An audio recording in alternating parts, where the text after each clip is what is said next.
Hello, everyone. So, this wasn't something that I planned on talking about. I had a full content calendar planned out, deadlines, goals, and then wham, my body just boom, gave up and said, F your plans, F your social media calendar. Let me stop you right there. Not so much about that I want to talk about in this video. It's about something else. So sit down for story time.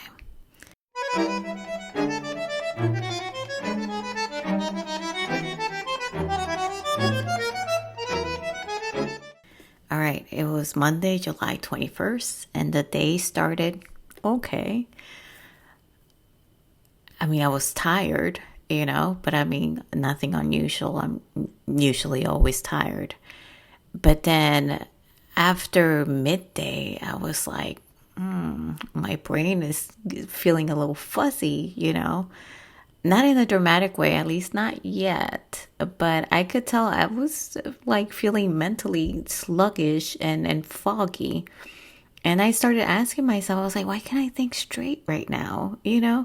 And I was trying to do one of my tasks in the 75-day soft jaw challenge that we discussed before, trying to read my 10 pages of nonfiction, and I couldn't concentrate. And the way that I couldn't concentrate was unfamiliar to me, because while my mind really does jump a lot when I try to focus, I have learned to just use a pen or have different tactics in order to focus myself again on the reading. And when it comes to that book, Story Genius, it's a subject that I find entertaining, that catches my attention. So I haven't had that issue with that book. So then, those red flags were there, and I'm like, is this something? Still, I continued, but, I noted that. Okay. And then I sat in my office trying to take into consideration then, looking inward, looking more into what I was feeling. And then it's like, when you start computing, but once again, my brain was foggy and sluggish. So even computing, I was having a hard time doing, but I was like, okay, have a migraine. That's not normal. I usually don't get migraines. I still have one right now. So that's why I'm like, couldn't concentrate. My brain was foggy.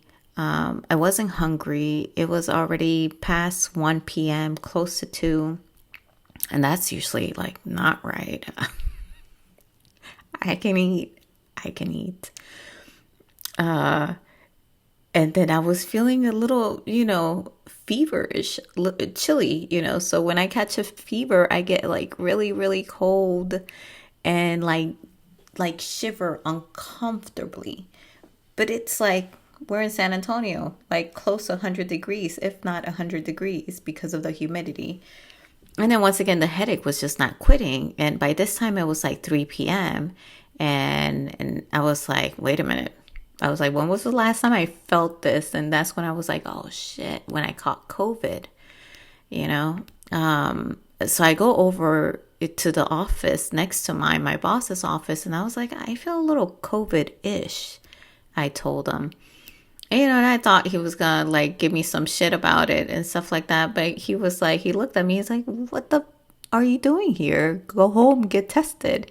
I was like, oh. And then I felt bad. I was like, oh God, yes. Oh, you're right. And I'm like, ooh, I hope I didn't give it to anybody, because I know I was hanging out with like 2 or 3 people that day and the day before, So then guilt start wrapping itself up as I'm grabbing my things, from my office and taking it to my car.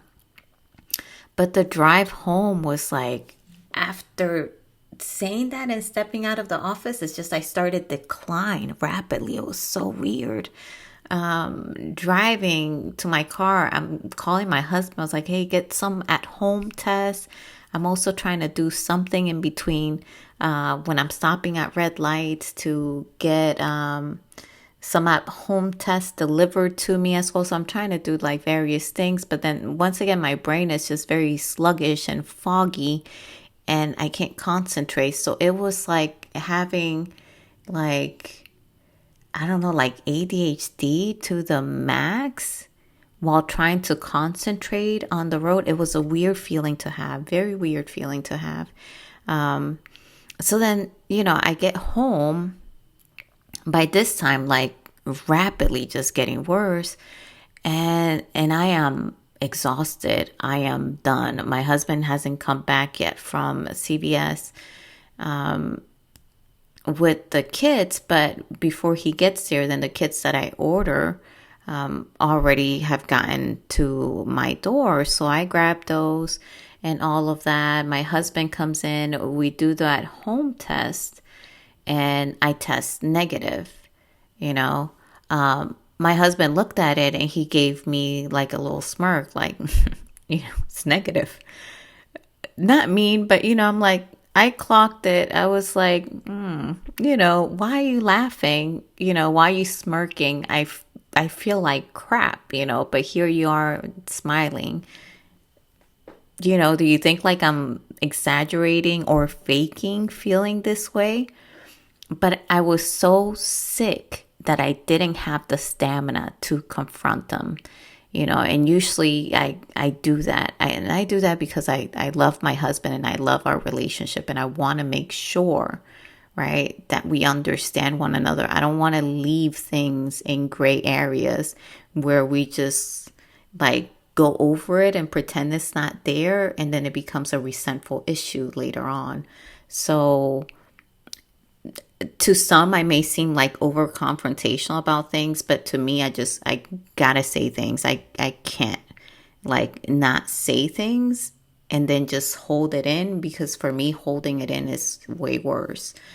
But that time, I'm so tired that all I want to do is just go to sleep. It's like my body is shutting down little by little, right? So I take 2 Tylenols, right? And I just go into this deep sleep where I wake up with chills, go back to sleep, after taking 2 more Tylenols. And I felt like I took like 4 iterations, of Tylenol throughout like this period of the day before and then the next morning, because I just kept trying to battle the feverish symptoms and the chills and then the headache and all of that. All the while I'm like, I gotta talk to my husband about this because I don't appreciate that reaction from him. I just felt some sort of way as if he was kicking me while I'm down, and he's the person I love. He loves me, I know that. So I felt some sort of way about that. So sure enough, I wake up after I clocked it 10 hours or so of sleeping, still felt like crap the next day. So I'm not completely over it, whatever this is. So I take 2 more Tylenols when I get up, and I'm just fighting these symptoms, trying to see if I can feel a little bit better. And then I'm like,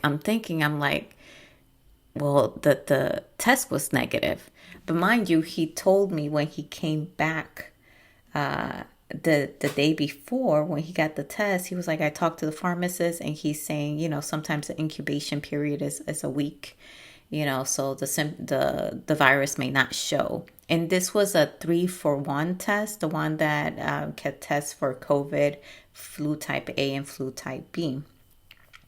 So it showed up negative. The control line was there, but it showed up negative. So I was like, okay. But then I couldn't let go of his reaction, and I think it bothered me so much because in a way I have also minimized my pain. I have also minimized my sickness. And I have also wondered, like, am I worthy to go to the emergency room? Am I sick enough? Am I just being a big baby? Can I just, suck it up and drive on? And it is something that I have to battle as well within me. So I think like seeing my husband minimize my pain in the same way that I do, my own, it hurt. It hurt a lot because it came from someone I love, but it was also a reflection of something that I do that is not right. And so, of course, when I felt a little better the next morning, and I made up my mind about it, and I'm really battling myself over this. I'm like, Joy, you can't back down. You know how you feel. And mind you, I had already written on my notes app all the symptoms and the times that they showed up. The times I got up in the middle of the night with the little strength I had, I would pull up my phone and I wrote it in there like 0010. I want to cry. 0010, took 2 Tylenols, felt this, felt that, and all of that. And I wrote it down because I knew me. I knew that I tend to minimize myself. And I wanted to combat that, and after my husband did that, I was like, it's even more important for me to learn how to not minimize myself, because if other people are going to do it, I can't be another person, right, that does it. So I told him, the next morning, I was like, I didn't appreciate that, how you smirked when you saw the negative test, and this is after I had taken the second one, and the second one turned out negative again. And I told him, I was like, I don't appreciate that. I'm not like my mother, hypochondriac. I'm not like that. I'm not exaggerating. I know what I feel. I told him, I wrote all of my symptoms down. I know I'm not going crazy. I was like, I am sick. It may not be showing on these tests, but I was like, I am sick. I told him, I was like, and I want you to take me to the ER. I'm still sick, by the way. So I told him that, and I could tell right away that it's like when he understood that I had noted that reaction that he had, he felt remorseful about it, and he didn't say it, but it was in his face. And it was in his actions later on, because then he kept acknowledging and validating that I was sick. He was like, well, you're sick. When the day prior, it wasn't like that, and it may be because that's how, we have been raised, right? We both come from a Latina household where it's like work, productivity. You have to bounce back, right? If you're not productive, if you're not doing something, you're lazy, you don't have much value. So even to this day, I still fight to rest, because for me, resting, I get a little bit of anxiety because I feel like I'm missing out on doing something, hence why I'm over here making this video right now. I got to do something. And so it's something that I fight. So I don't blame him for his reaction, right? Just like I don't blame myself for my reaction, but I do acknowledge that it is the wrong reaction to have, and it is something that I need to work towards overcoming. And because I am doing that for myself, I will also do that when it comes to my husband's interaction with me. And because I love him, I need to show him how best to love me, and to show that love, which is through respect and acceptance. So I had to tell him about how it felt to have him, to see him do something like that, when I say that I'm sick. So when I saw how remorseful he was and how he changed his verbiage when it comes to referencing how I felt, and instead tune in to validating that I was sick, that I am feeling sick, then I noted that he was trying to make an attempt to change. So he took me to the ER.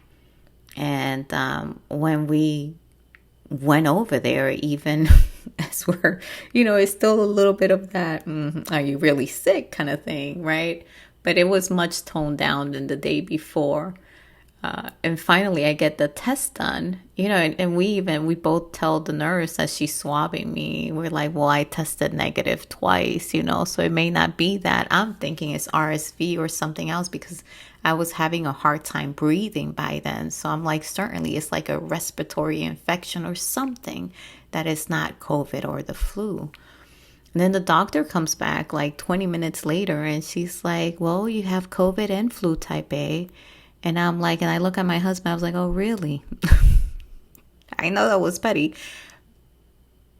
But it felt validating to know that, I had something. I don't want to be sick. So it's not that I want to be sick, but I don't want to be made out to feel as if I'm crazy for feeling sick. You know what I'm saying? So with the doctor confirming that I was in fact sick, it took that off of my shoulders. The whole feeling of like you're exaggerating, you're crazy, you're not really sick, you're just being this hypochondriac. And that's why when she told me that, I was like, really? And I look at my husband and I watch him squirm for a few seconds. And then we listen to the doctor's instructions for me and things of that nature. So that way she can tell me what to do. And she did the whole eyebrow thing when she was speaking about rest. I don't know if she knows that I don't do well resting.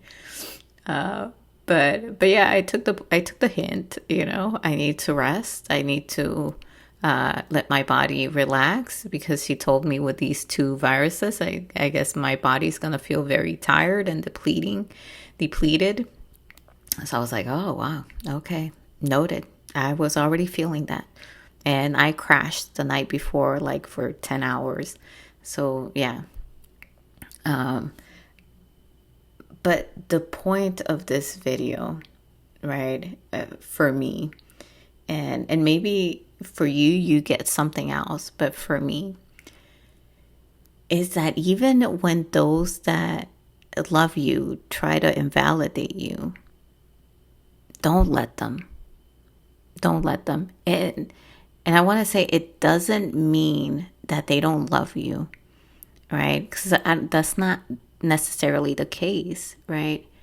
It does mean that they're dealing with something in their own structure, in their own life, psyche, and emotions that tell them that is a good thing to do towards somebody else. And it's probably something, most likely it's something that they do to themselves as well. Because I know my husband, he minimizes not just my sickness, but his own as well. And I'm telling you, I think it's just because of the way that we were raised, right? To like, hey, you don't take any breaks, you're lazy, you gotta keep going, you gotta do things, So I'm pretty sure it has a lot to do with that. And we both have to work on that, on not invalidating our own or someone else's pain or sickness or what they're going through. So it doesn't mean that he doesn't love me. And I say that and I mean that wholeheartedly. It just means that is something that he needs to work on, but that is something as well that I need to work on and ensure that whenever somebody tries to do that to me, whether it's somebody as close as my husband or someone that is not as close, that I clock it, I stop it, I gently, set up my boundaries and let them know, look, this is how I feel. You may not believe it, but this is how I feel. And I don't appreciate you telling me that it's not real or it's not true or I'm exaggerating it because you're not in my body. And that is important to do. And I found out how essential it is for me to stand up for myself, to advocate for myself, and to ensure that I get the treatment that I need to get. Because no one else will, or they will, right? Once you let them know and you set up that boundary. And that was like a lesson out of all the lessons in this video, in this experience, I should say, that I took away, was that I need to stand up for myself. I need to be my biggest advocate. And it is so important. And so if you're seeing this and you're one of those people like, it's not that bad, I'm okay. Really look within, understand what is your norm, and when you're outside of that, and then go further. Is it something that you need to take to a specialist? Is it something that you need to take to somebody else external to you to help you deal with it, to help you cope with it? Or is it something that you can take care of in-house through rest or other means? But it is so important to know your limitations, and it is so important to advocate for rest, for health, for medication, for treatment, for testing for yourself, so that way you can ensure that you are the best self that you can be, mentally, physically, emotionally, spiritually. And that is what I took with me during this experience, how important it is. And I am so happy that I stood up for myself, in a loving way. I asked, to go to the ER. And I'm grateful that my husband is an open person that is open to learn, to go outside of his lived experiences of what he has been entrenched in, to go further. That is a rare thing that you see in adults, where they sit with something that is as uncomfortable as their spouse telling them, I don't appreciate that, I want you to do different. They sit with that and they actually do something about it.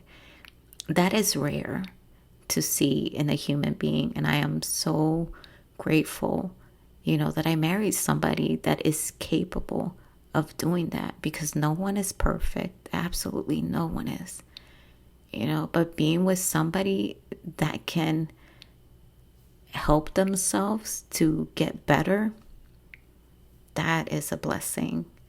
So that is the lesson that I learned, be grateful for what I have and continue to advocate for myself. So see y'all with more lessons for this imperfect life that I'm living.